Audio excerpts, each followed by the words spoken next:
Greetings, friends, and welcome to the Gospel Underground podcast. We are broadcasting live, well, like we say, live to us from the Power of Change headquarters here in Blacksburg, Virginia.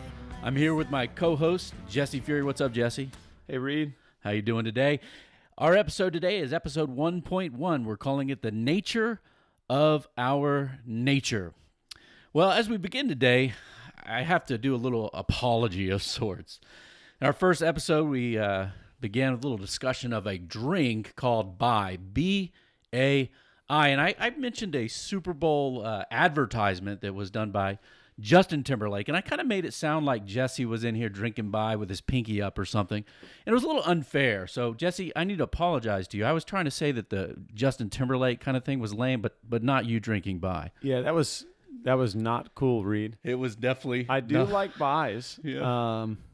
And it would be okay to drink with your pinky up, I think. Yeah, if you want to. If you want to. But, you know, the thing that's not cool about it is you gave me the Bai. That's right, I did. Because you have a Bai problem. I have a Bai problem. And it's interesting. Bais are very overpriced, antioxidant-fused drinks. And this is not a paid advertisement for Bais, by the way. They should sponsor us. They should sponsor us. Maybe in the future, we can be dreamers. We can dream. The Bais actually in my office. I actually order these things by the case. This is my confession. I have a little mini fridge in the shed quarters with lots of Bais in them. These particular ones are called Puna Coconut Pineapple, and they're amazing. I know people give me a hard time because these things are expensive, but a lot cheaper than your $5 Starbucks drinks that you guys all drink. But they are a little pricey. And so what I've found is that Amazon, you can subscribe to Bais, and I order these things by the case because I can get them down to about $1.60 a piece. You are the only person I know with a drink subscription. Yeah, it's a thing, man. It's a thing. So one of our segments here on the Underground is cool or not cool. We're going to do that today. So first one up, Jesse. Cool or not cool? Drinking Bai as your favorite drink. Cool. Cool. Very cool. You just blessed me, brother. Said I was cool. How about fantasy football? I think fantasy football starts for a lot of people. They're getting their drafts done. Cool or not cool? People are cramming their drafts today because the first game, we're recording on Thursday. First game of the season is tonight. That's right, it is. By the time you're listening to this, the Chiefs will have lost to the Patriots. Hey, I'm into that. I'm a Pittsburgh Steeler fan myself. Until you touch the black and gold, you can say everything you want about football. Are you doing fantasy, Jesse? I'm in multiple leagues because I think fantasy football is cool. Yeah, very cool. I think it's cool. I think it's cool too. I was a fantasy guy for a while. You know what took me out of fantasy football? I confess this slowly. I'm curious. English Premier League soccer. Moving on. Okay. Cool or not cool, Jesse? Esports, video games as a sport. What do you think? Cool or not cool? I think it's not cool. Not cool. Hey, esports guys, we think you're cool. We think you're cool. What about video games, esports in the Olympics? Yeah, that's not cool, man. That's not cool. I'm an amateur wrestler by trade. If your training never gets you out of your basement, right. You can't be in the Olympics. But your thumb muscles get a lot of dexterity. Beastly. Well, not cool. Esports people, do your thing, make your money, mine your virtual gold, get paid in Bitcoin. But you're not going to the Olympics. Yeah, you probably will. This is the world we live in. The world we live in is an interesting place. The subject of our discussion today is the nature of our nature. There's been a lot happening around us in the natural world, to say the least, in the last couple of weeks. There's been certainly an awareness of our place as human beings in the universe, in the cosmos. For instance, there was an eclipse. I don't know if anyone noticed that. Jesse, did you watch the eclipse? I was outside in the eclipse. We're pretty close to the path of totality here, aren't we? We were in the 90% eclipse range. We were 90% totality. I set up an iPad on my deck, and I really wanted to catch the darkness. So I did like a time-lapse photo thing. And totality probably would have made it look really cool, but it just didn't do it. It got a little shady. Got a little shady. It was a bit of a letdown for me. Yeah, we were outside, and we were keeping track of the time. And as it got closer and closer, we stopped what we were doing, and I was waiting for it to get dark. And where we were, it was like Not dark. It was just not dark. I was like, it was like walking outside at 8 a.m. Yeah, like, it's just not that really dark. Was. It was a little dusky. I'll tell you what, there was a friend of mine sent me a video, Ted Stark. Shout out on the Gospel Underground to you, Ted. Sent me a video. He was in Oregon watching it, and man, it did get pretty dark there. He was in the path of totality. Was he an eclipse chaser? I don't know if he's in California, so I think he might have chased it up. But it was amazing just listening to the people around him, like just the amazement when the stars come out in the daytime, the awe awe that happens around the eclipse. I watched the NASA TV channel actually during the eclipse and kind of relived some of my undergraduate physics nerd days. Man, the guys were geeking out, girls were freaking out, doing math equations. It was pretty amazing. But there was something we noticed with things like the eclipse, that nature affects us. We also have seen this with Hurricane Harvey, dropping literally trillions, and even saying that's just a shocking word to say, trillions of gallons of water on Houston, the Texas coast, Louisiana as well. And certainly, I know we both have friends in that area who are really serving one another in love. Now, it's been a wonderful coming together. I even saw a white guy, news reporter, give a three-step dap to a brother while they were doing recovery together. It was quite fantastic. We're seeing people coming together in the midst of what's really a natural disaster of really biblical Gilgameshian kind of proportions. And so we do need to be praying for those in the path of Harvey. And today we're looking Irma. We're looking at Irma. You know, I grew up in Virginia Beach on the coast and saw a lot of hurricanes come by, and was involved with a church in Tennessee doing recovery after Katrina and certainly Superstorm Sandy. A lot of my friends in New Jersey deeply affected by this. And when you're seeing something that has 185 mile per hour winds, it's just destruction coming. Yeah, 800 miles wide. Yeah. This thing is huge. Yeah, it's bigger than whole stakes. And so we're certainly in prayer for people there. And a little known occurrence is that we also had a near miss. An asteroid literally almost hit planet Earth. It came between millions of miles of us, 4.3 millions of miles, I think, away. But that's what cosmologists and astrophysicists call a close call. And obviously, we've seen deep impact in the Bruce Willis movie, I forget the name of that one, Apocalyptic something, where, an event like that is an extinction level event. Armageddon? There you go, Armageddon. Where you can fly space shuttles and drop nuclear bombs inside of asteroids and get home safe to mama.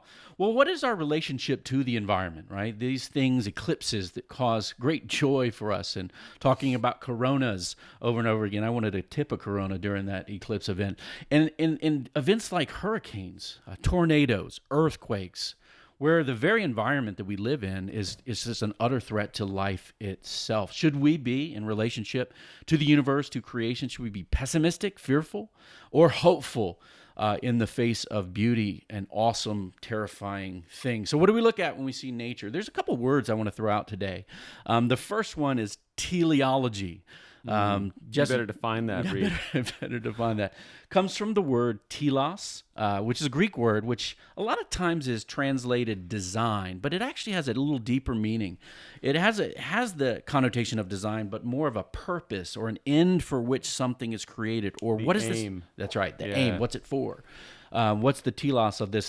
For instance, there's a political philosopher named Jay Budziszewski at the University of Texas, who wrote a book called What We Can't Not Know, a Guide. That's kind of a funny title, but he talks in that book about the design we see in nature and the design we see in us, because teleology says that this world seems to be created with quite a grand purpose. At least human beings tend to think, whether true or false, that their lives are very, very important. And we see this, right? There is a transcultural, for all time communication taking place that's on display through the creation itself. We see that with the eclipse, where scriptures like the heavens declare, this is Psalm 19, the heavens declare the glory of God, the sky above, even the eclipse, proclaim the work of his hands. Night after night they display knowledge, and there is no speech or language where they're not heard. So everyone who's looking at eclipse kind of takes a deep breath, sees something fascinating, even in the purposes of the moon and the relationship, the ratios between the size of our star, the distance to our sun and moon, and where we sit, being able to observe this. Now, even this time in history, because some would say the moon's going to drift away and it'll be a little smaller, but now it almost fits perfectly over the sun. And you stop and say, who made these things? Teleology, that God designed these things for a purpose.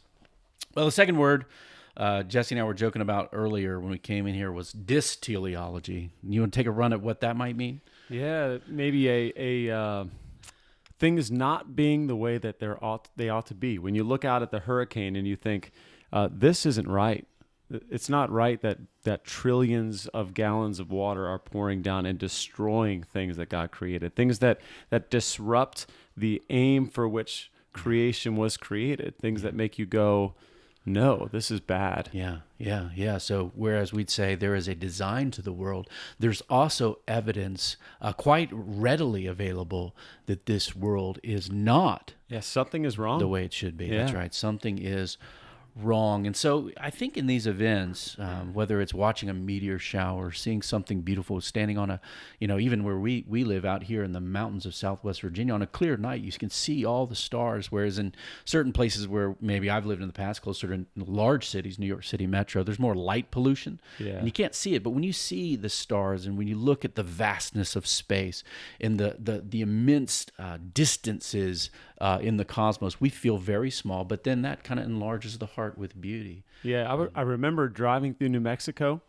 when I was 18, and I grew up in the D.C. area, and so you don't see very many stars. And we were driving through New Mexico, and we looked up. When you're driving, you're looking out ahead, but we happened to look up at the sky, a friend of mine and I, and it was so staggering. We had to pull over. We pulled over on the side of the road outside of Albuquerque, and we laid down in the gravel and spent like a quiet 30 minutes just staring up into the sky. It was amazing to see all of the stars. And you think about the people in ancient cultures, including the psalmist in Psalm 19, that would be the regular view, right? So when you're saying the sky above proclaims its handiwork, I mean, it's all around you. The telos, this thing, this designedness. It's beautiful. It really calls out. It really does. And it's a fascinating study. If you look at, say, the history of religions, the things that are most glorious are the things that human cultures and communities typically turn into gods.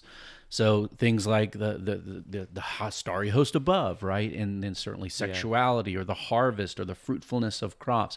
These are the things that bring wonder, and we tend to worship them. Now, the scriptures would tell us to not worship created things, but the grand and beautiful artist who made them. And so these kind of effects that we see, the smallness standing on top of a mountain, looking out into the universe, even looking into the cells of human beings, seeing DNA, things that we could never have dreamed of before, that we look at, vast amounts of information, micro machines at a cellular level, we start to see the works of God's hands. But then there is the brokenness, and the brokenness that we see that calls us and says, Lord, how long shall we look at these disasters and these difficulties? But even in the midst of brokenness, pain, destruction, natural disasters, what people used to call acts of God, we see a beauty potential coming out of that, even because people tend to love each other. They tend to put aside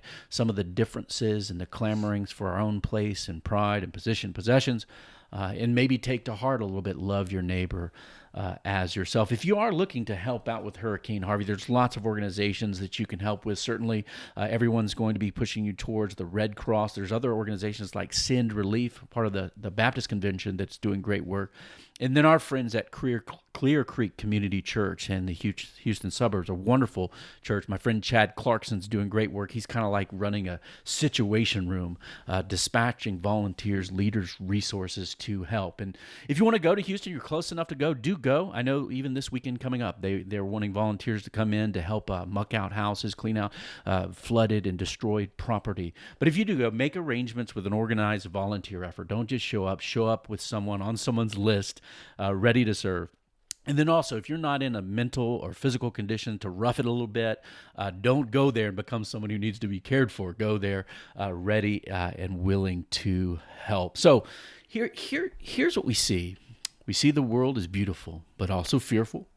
It's wonderful, the creation that we live in, the nature of this nature, but there's also calamity and chaos coming from it. The intuition, right? This is great, but not as it should be, I think is right. I think it's a really true insight into the nature of the world. Now, my question is, I grew up, not believing in God and came to faith in Jesus as a physics student, about 20 years old.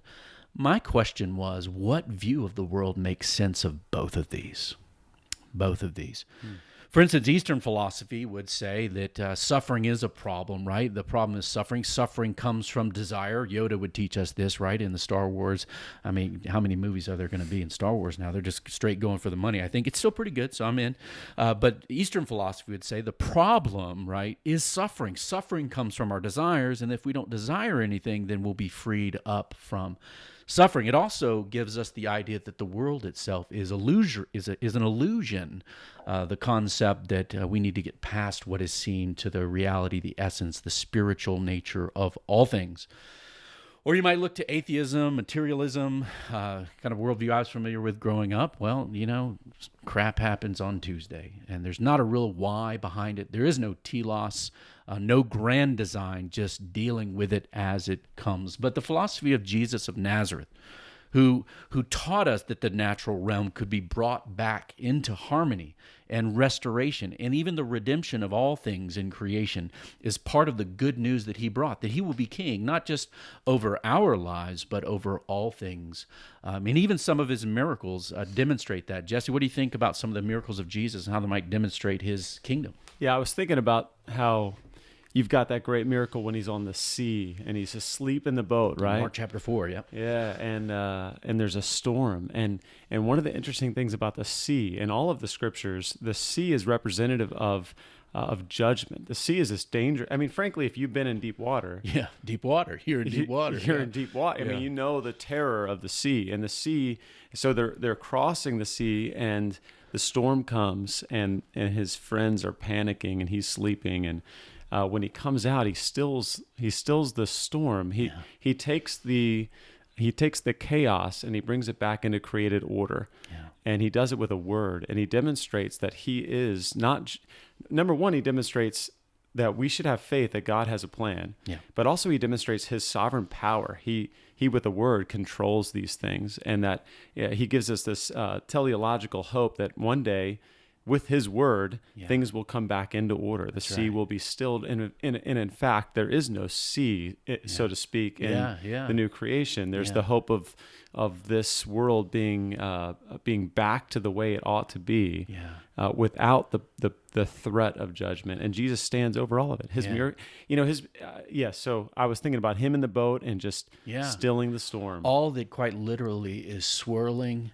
and dark will be defeated. And this isn't kind of a little child's play where, you're looking at Jesus in a boat, talking to the wind. And no, he is demonstrating his authority over the things that threaten the beauty of creation. Yeah. He speaks to the demonic realm, the brokenness of the natural realm, even sickness and disease that claim so many of us, even death itself and the resurrection. That's right. Are claimed. I was thinking too about when he's meeting with this Roman centurion, and the Roman centurion says, "Can you come back and heal? What is his servant's child back at his place?" And Jesus says, "Okay, I'll come with you."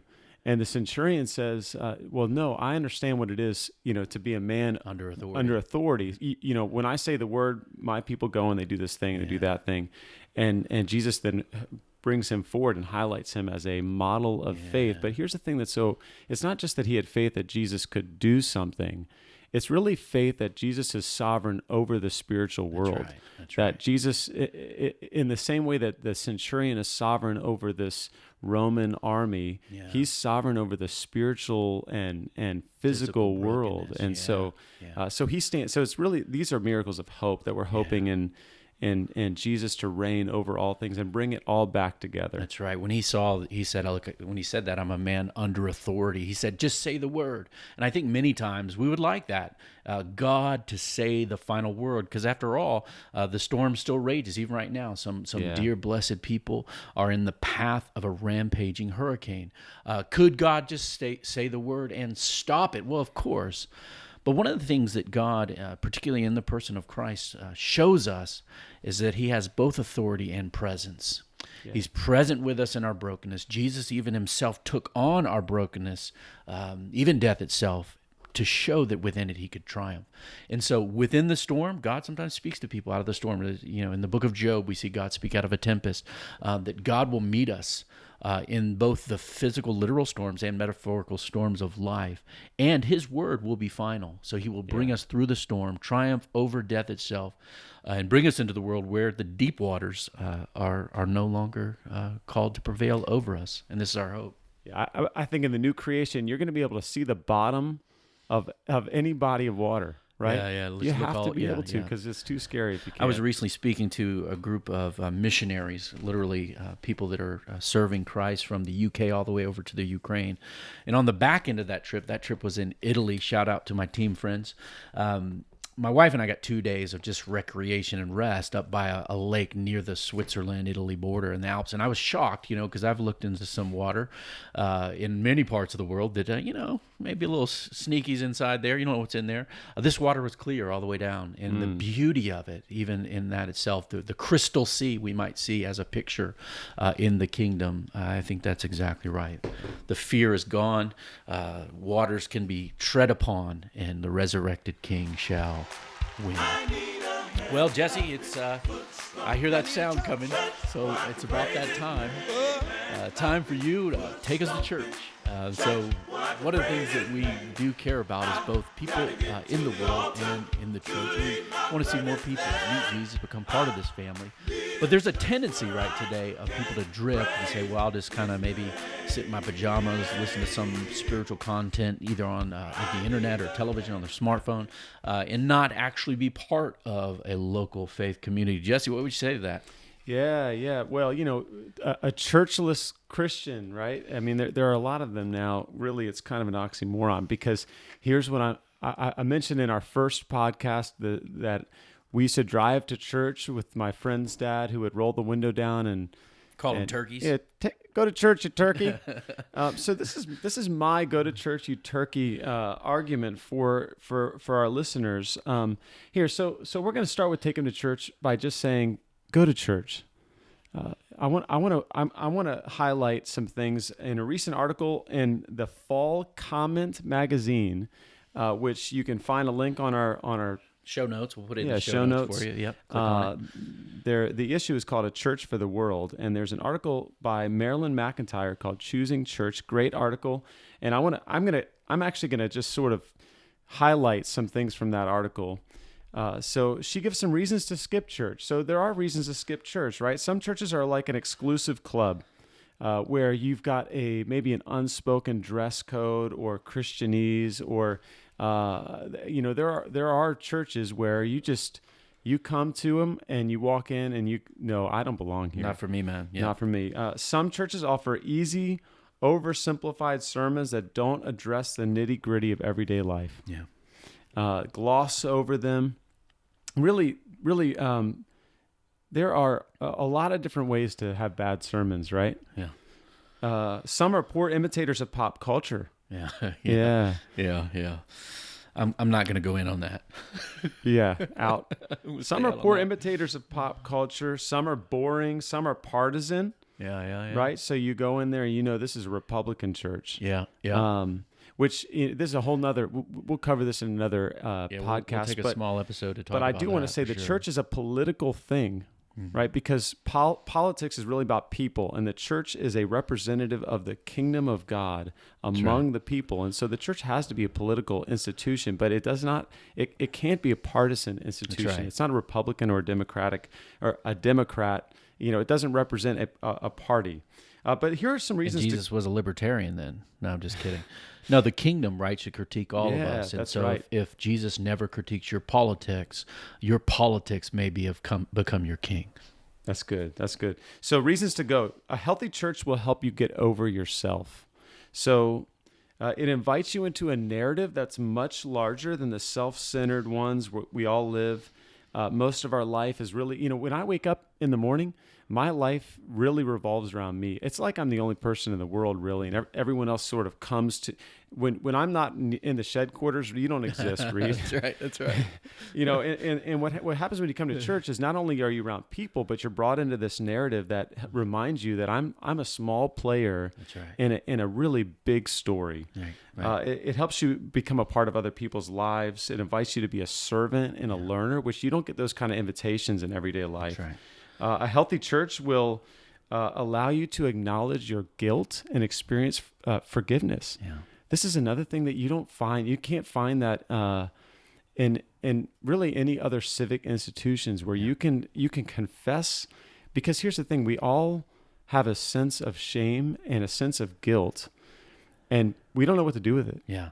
And actually attending an actual church, you don't get it watching a video. Yeah, particularly a gospel church, which is going to proclaim both the reality of guilt, but the beauty of grace and That's right, forgiveness, and not just going to heap morality or condemnation on people for nonconformity, but will say that you are a sinner in need of grace, and that God in Christ has actually given that, and then you extend that with one another. That's certainly at the communion table. I know at our church every week we see that, where we're welcomed by God and we can welcome each other. That's right, and you have time to confess your guilt, time to experience in a healthy church. You experience even through the preached word, through the sacraments or ordinances. You get to experience the cloak of Christ covering your shame, your guilt being unloaded as you receive the gospel. Amen. A healthy church invites you into a countercultural community where your allegiance is God's kingdom, not politics, not cultural sort of tribal narratives, tribals, right? Or racial narratives, or supreme narratives about this group of people or that group of people. Yeah, there is a higher authority that trumps us all, then pulls us all together. That's right. By His grace. Yeah, it trumps it. Yep. It gives you access to this treasury of rich language to help give words to your experience. And then I think, and here's she doesn't spend a lot of time in this in the article, but I think this is huge. You have a place of divine encounter. So that Sunday morning, and I'm advocating Sunday morning. Go to church on Sunday morning. The morning that we celebrate the resurrection of Jesus. You get back to creation. The morning that God creates the world, or that God spins out things in a week, and then each week is marked by the resurrection. Certainly, Sunday is the oldest tradition that we have, and certainly some places and cultures maybe that's not possible, but most it still is. That's right. Yeah, if it is, and you get this. This is your chance to have an encounter with God in a special way. You can encounter God, as we've said, on the mountaintop, looking at the stars. But He has promised Himself to His people as His people gather. And so I just want to encourage you to consider going to church. Find a church where you're invited into a gospel. You're really invited to become a participant on Sunday morning of a gospel dramatization through the songs that you're singing. You're both confessing your guilt and you're confessing your sins. You're receiving the grace of the gospel, the covering of Christ. Your eyes are being lifted up, because when we walk through our life, really from the moment we walk out on Sunday afternoon, my eyes start to go lower and lower and lower, and Sunday morning brings them back up, and we see that God is sovereign over all of things. That's right. So these are good reasons to consider going to church on Sundays, if you can, going to church weekly and regularly. Yeah. I tell you what is life-changing too. All the statistics show that people who say on surveys that they're this or that religiously, that's one thing, but those who are involved in regular commitment to one another in a faith community, it changes all sorts of realities for our marriages, our enjoyment of life, even longevity. Some of these studies are showing. Go ahead. Yeah, let me give a sneak preview for one of our next recordings. I'm interact with a lot of young evangelicals, probably who wouldn't even call themselves evangelicals. And by be evangelical, I mean people that have respect for the Bible, Jesus risen from the dead. Yeah, that's right. Yep. Yeah, and many of them are disheartened by the voting habits of, I'm going to put air quotes around evangelicals. Older evangelicals. Sure, and for instance, I think 81% of evangelicals voted for Trump. Yep. But here's the interesting thing about that is, in the primaries, the evangelicals who went to church regularly were supporting Cruz. Not Trump, right? Yeah, not Trump, basically. Yeah. Trump had support 27 points higher among non-church going evangelicals. So people might say something on a survey but aren't plugged in. Yeah, and I think that a lot of times evangelical has become such a cultural a voting moniker. block Yeah, moniker, block, yep. and not It doesn't have anything to do with going to church. And That's right. so yes, all that to say, there is a difference between someone who marks evangelical on a straw poll, Right. and someone who's spending time each week in church, interacting with the gospel, Compassion hearing for the people. gospel, Yeah. meeting with other people, serving, being a humble learner. And so go to church, you turkeys. That turkey language, man, that must be from Virginia. Well, Jesse, I tell you what, the brokenness and beauty that we see in the world is certainly seen in humans as well, in our own lives, in our own soul. You look in the mirror, you're going to find both beauty and brokenness in an individual human being. You find it in communities. We certainly are seeing that in our political process today, where justice is not valued and expediency and self-interest is put above others. And we do believe the gospel will call wholeness to creation, wholeness to human beings, and wholeness to human community over time. And as we head into God's future, we have hope for that. And we want to be part of reconciling communities of grace who stand for justice and truth for the risen King, because our citizenship is in heaven. Well, Jesse, would you wrap up today? I'm going to give a little preview of where we're headed for our big episode. We might do a little riffing here in between, maybe episode 1.2. We'll do something on dreamers and some of the immigration discussions coming in our culture today, and loving people and serving one another in who are in different capacities in life, and learning to love our neighbors as ourselves in that. But we'll have an episode at the end of this month, which we're going to be calling Technology and Our Human Nature. And we're going to talk about technology, artificial intelligence, robots. For instance, there's people like Elon Musk, who is, I guess, Tony Stark in the flesh, trying to build tunnels to pump people around, shoot things to space, and do Tesla battery cars, who's fearing the future of artificial intelligence and what wrath it might bring. Certainly a lot of the science fiction dystopic, meaning not utopia, but messed up future visions of the world, have a lot to do with maybe sentient Terminators coming to get us. I've seen Terminator 2. That's right. I'm scared. Skynet, is it Google, is it Facebook? Which one is watching you? Well, technology and human life obviously are becoming more and more integrated.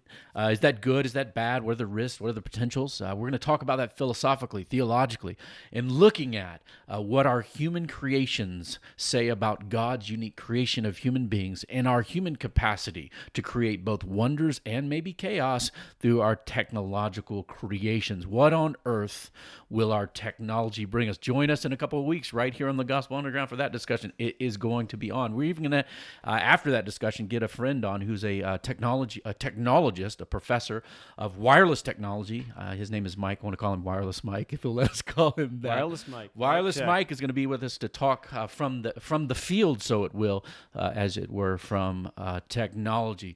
Well, thanks for joining us today here on the Gospel Underground. We're very grateful you joined us. We're live, as always, from the Shed Quarters, and we want to give special thanks and shout-outs to Amy Stroop and Sugar in the High-Lows, Trent Dabbs, Secret Road Publishing, for allowing us to license the music, See It For Yourself, as our theme song.